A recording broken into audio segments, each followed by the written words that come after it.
Hello guys! Kumusta na po kayo? Welcome back po ulit sa Lutong Pinoy sa Amerika. And for today's video po, tayo po ay magluluto ng mini turon with sesame seeds. Ito po yung mga kakailanganin nating sangkap.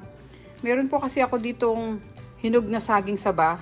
Kaya naisipan ko po silang gawing turon. Sayang naman po baka po masobrahan sila ng hinog at masira. Kaya gagawin na lang po natin silang mini turon. Ito po yung mga kailanganin natin sangkap. Pag-screenshot nyo na lang po.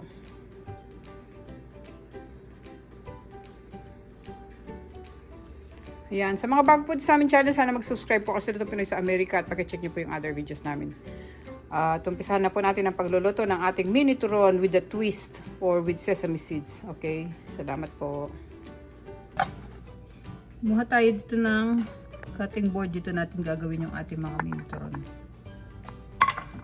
Buksan muna po natin yung ating mga saging.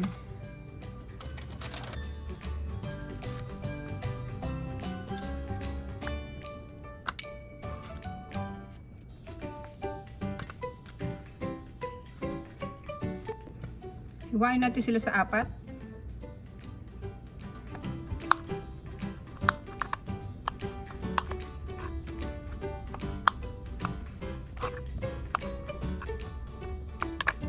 Buksan natin itong lumpia wrapper para mabalot natin yung ating mga turon.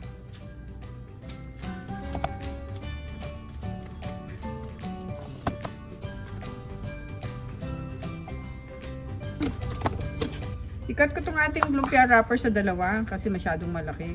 Maliliit lang naman ang gagawin natin. Yan, triangle lang.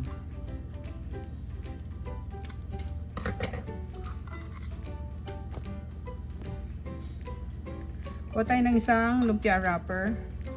Saging. Tapos lagay natin dito sa ating sugar. Medyo nag-dry na yung sugar ko. Kasi kanina pa naka-prepare.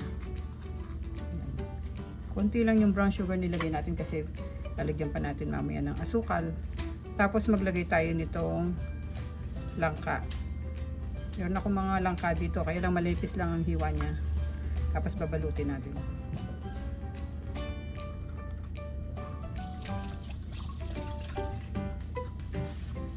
Lagyan natin ng tubig para dumikit siya.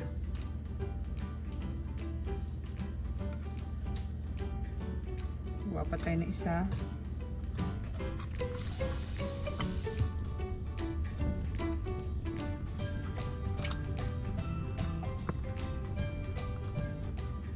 Tuloy-tuloy lang tayo guys hanggang matapos natin to.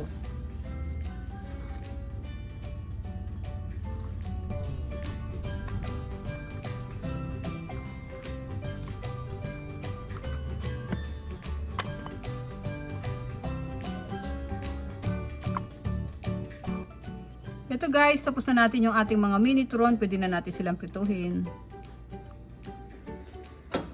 Buksan natin yung stove guys. Lagyan muna natin ng mantika yung kawali.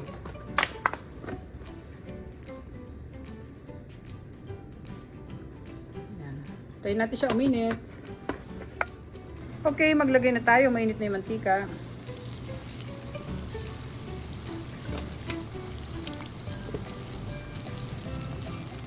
Baligtarin natin.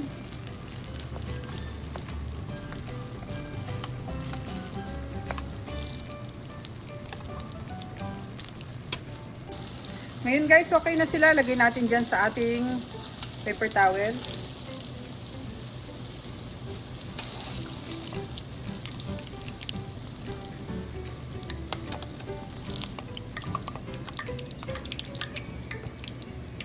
Ngayon lutuin pa natin yung iba.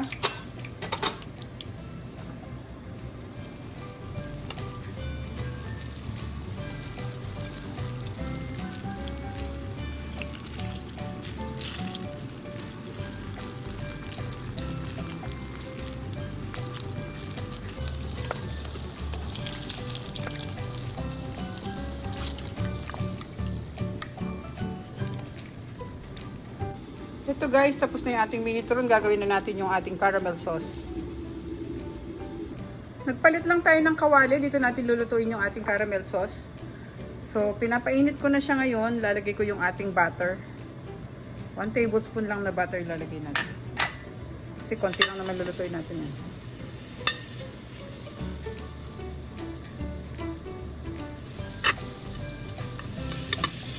Pagkatunaw ng ating butter, pwede na natin ilagay yung ating pineapple juice.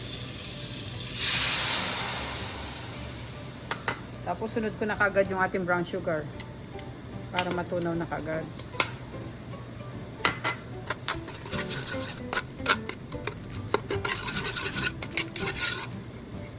Pakukulo natin to guys hanggang lumapot siya.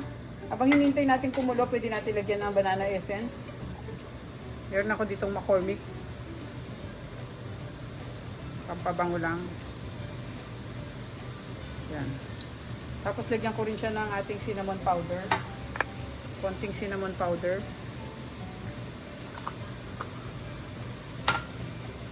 Mix natin.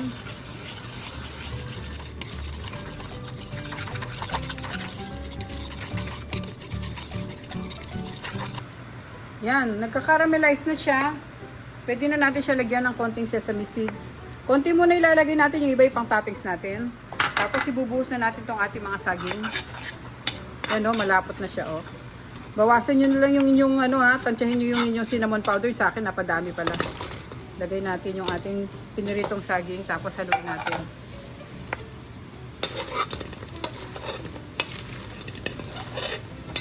Siguraduhin lang natin ma-coat natin lahat.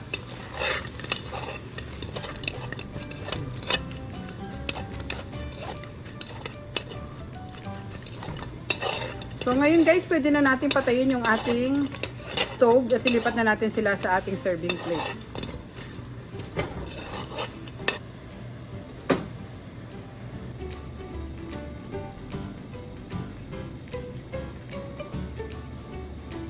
Buwaran pa natin ng konting sesame seeds.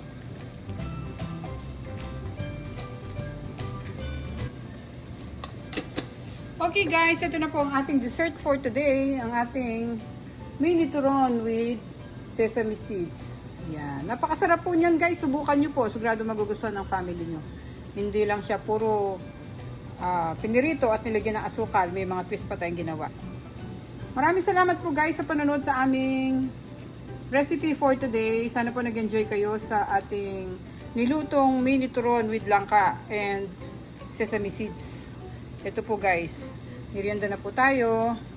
Salamat po sa lahat po ng sumusuporta po sa Lutong Pinoy sa Amerika. At sana po mag-subscribe kayo sa aming channel. Pag-check nyo po yung other videos na naluto na po namin.